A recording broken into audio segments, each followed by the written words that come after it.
Ийгиликтүү болуш үчүн биз эмнени кааларыбызды так даана түшүнүп алганыбыз өтө маанилүү. Биз ааламдын башын айландырбай, максатыбызды четко ясно койгонду билишибиз керек. Таксистке кайда барарыңды айта албасаң, сени албайчы өзү каалаган жерге таштап салат. Жашоодо деле ошол. Четко ясный максатың жок болсо, тагдырдын эмеси сени түшүнүксүз жерге эле түшүрүп салат. Биз бул жашоого эмнеге келгенибизди түшүнүп, өзүбүздү таап алсак, башкача айтканда, предназначениябызды билип алсак, биз бактылуу болот экенбиз. Биз төрө эле калып эле өзүбүзгө эмне керек экенин билбейбиз. Башкача айтканда, ким болгубуз келерин түшүнбөйбүз. Аны түшүнүү үчүн жылдар талап кылынат, балким айлар талап кылынат өзүбүздү табыш үчүн. Көнүгүүлөр бар экен, биздин предназначениябызды тапканга жардам бере турган. Асель Сыдыкова тренер, коуч, спикер болгонго чейин баарын иштеп көргөн экен. Акча табыш үчүн ар кандай иштерди иштеген, окуган, ар кандай профессия алыш үчүн. Ал өзүнүн предназначениясын издеген эмес экен. Ал өзү келди дейт. Анткени ар кандай иштерди жасап көрүп отуруп, менин колуман кайсыл иш жакшы келерин түшүндүм дейт.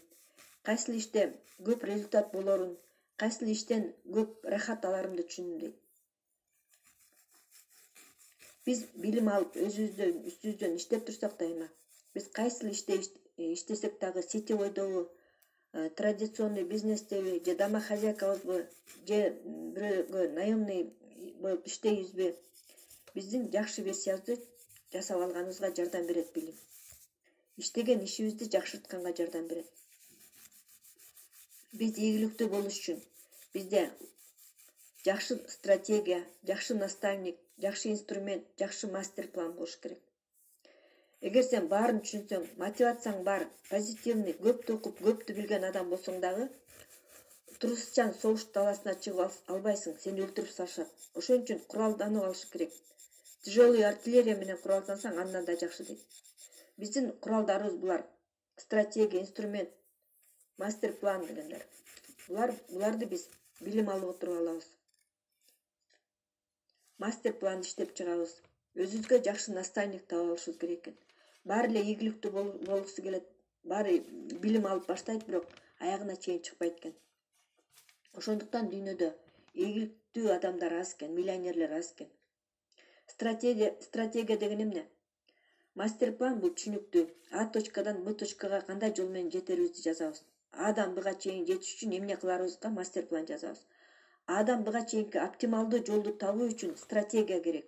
Стратегия эффективдүү кыска жол десек болот. Сенде күчтүү мотивация болсо дагы, мастер-план, стратегия болбосо, эчтеке кыла албайсың. Биз игиликке жетиш үчүн дагы бизде массивный действие болуш керек, кыймыл аракет көп болуш керек. Күндө 3 иш бүтүрүп турушубуз керек, башкача айтканда 3 кадам жасап турушубуз керек экен максатыбызга карай. Анан күндө кечинде өзүңө суроо бер дейт. Мен 3 иш аткардымбы? Мен максатыма жакында турган. Же эчтеке кылган жокмунбу? Бир эле ордумда турамбы деп. Каалап кыялданып эле отура бербестен, майдап кадамдарды дагы жасап турушубуз керек. Максатыма жакынданга кадам кылдымбы? Же бир жерде эле турамбы кылбай деп күндө өзүңө суроо берип турсаң, 3-күн уже совесть мучить этип баштайт экен дагы, кой бул менин максатым, мен эчтеке кылбай отурам деп кыймылдап баштайт экенбиз. Күндө майда кадамдарды жасап отуруп, анан максатыбызга жетебиз.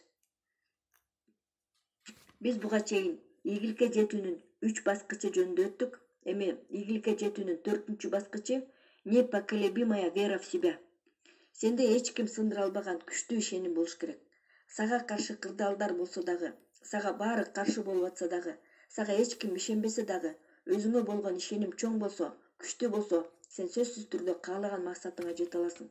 Ошондой эле финансылык эркиндикке жете аласың. 10 миллион болобу, 100 миллион болобу, кандай максат койсоң, ошого жете аласың. Сенде ушул 4 баскыч тең бар болсо. Эгерде сенде өзүңө ишеним жок болсо, өйдөкү айтылган 3 баскыч тең бар болсо дагы эч ийгиликке жете албайсың. Өзүңө ишенбесең, баштаган ишиңди эч убакта аягына чыгара албайсың. Бүт успешный адамдар баары ошо непоколебимая вера в себяны биринчи орунга коюшат экен. 2015-жылы Жан-Клод Ван Дамды Казакстанга узатып жүргөм дейт Асель Сыдыкова.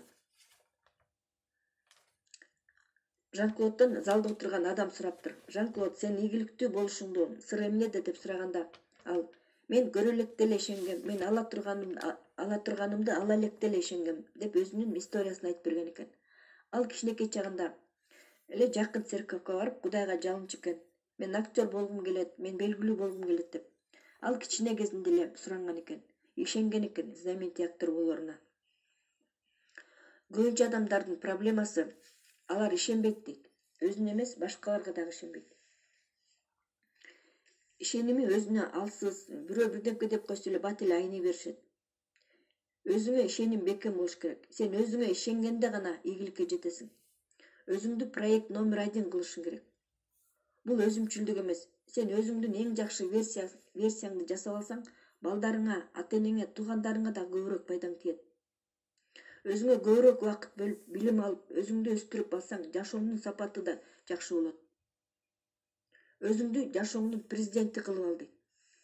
Сени дайыма колдоп, көтөрмөлөп турган өзүңдү чоң лидер кылып ал дейт. Чыныгы лидер кылып ал өзүңдү. Бизге ишеним кандайча таасир берет? Эгерде сенин ишенимиң өзүңө болгон, өзүңдүн потенциалыңа болгон ишеним кичине болсо, башкача айтканда, сен потенциалың кичине деп ишенсең, кандай ойлойсуң? Кандай иш аракет кыласың? Албетте кичине. Анан кичинекей результат аласың. Анан өзүңө болгон ишеним дагы кичине болот. Андан да кичине иш аракет кыласың, анан кичирее берет. Ошентип замкнутый круг болуп калат экен. Мен билгем ошондой болорун деп эле өзүңө болгон ишенимиң жоголуп, иш аракет да азайып, анан результат дагы жок болуп жүрө берет экен да. Эгерде сенин ишенимиң чоң болсо, потенциалың чоң болот, кыймыл аракет көп болот, результат чоң болот. Анан өзүңө болгон ишенимиң чоңоет, потенциалың чоңоет. Ошентип, бул дагы замкнутый круг боло берет экен. Мен билгем менин колуман келерин билгем, өзүмө ишенгем деп, анын ишеними да чоңоет экен. Бул дагы замкнутый круг болот экен ошентип.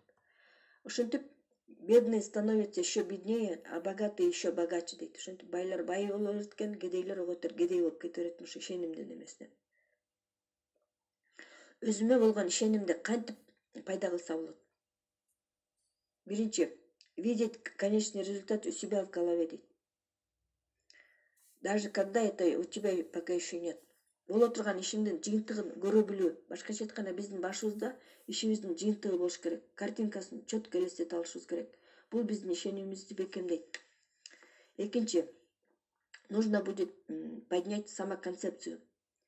Биз самоконцепциябызды көтөрүшүбүз керек. Самоконцепция бул самоуверенность, самооценка, өзүңө болгон баалоо да, самоконцепция. Өзүңдү кандай кылып сүрөттөй көргөзө аласың? Башкача айтканда, өзүңдү ким деп элестетсең, ким деп билесиң, ким деп элестетесиң өзүңдү. Ошо самоконцепция. Көбүнчөсүнүн самоконцепциясы өтө төмөн түшүп кеткен. Бирөөлөр сындап койсо, ошого таасирленип, өзүн түшүрүп ийишет көбүнчөсү. Ошентип өзүбүздүн ишенимибизди жогорулатыш үчүн бизде биринчи видение болуш керек, экинчи самоконцепциябызды көтөрүшүбүз керек. Самоконцепцияң жогору болгондо көп кыймыл аракеттерди кылып, көп результатка чыгасың. Өзүңө ишенимиң көбөйөт. Биз самоконцепцияны көтөрүш үчүн көптөгөн көнүгүүлөрдү жасайбыз. Бирок ошол көнүгүүлөрдү жасаганга чейин дагы бир теманы өтөбүз. Биз физикалык кыламдардан тазаланып атабыз. Эми эмоционалдык, башкача айтканда, мээбиздеги жана организмдеги кыламдардан арылышыбыз керек. Бул биринчиден узакка созулган стресс же депрессия. Ал бизге кандай таасир берет?